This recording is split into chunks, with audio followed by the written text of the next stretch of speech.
Kecamatan Mangaran, Kabupaten Situbondo Kabupaten Situbondo menyatakan menolak dan menentang surat sekda surat sekda Kabupaten Situbondo Kabupaten Situbondo tertanggal bertanggal 2 Juli 2 Juli 2021. 2021 Warga Kecamatan Mangaran, Kabupaten Situbondo, menolak ditutupnya masjid saat pemberlakuan pembatasan kegiatan masyarakat (PPKM) darurat.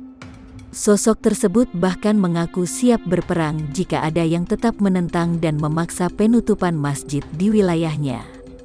Dikutip dari kompas.com, dalam video 52 detik yang beredar, warga yang menolak penutupan masjid mengaku sebagai umat Islam Kecamatan Mangaran, Kabupaten Situbondo.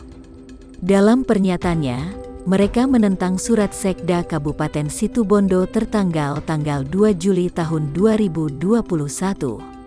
Mereka menolak poin nomor 4 dalam surat edaran sekda mengenai PPKM darurat, yakni penutupan masjid selama PPKM darurat diberlakukan.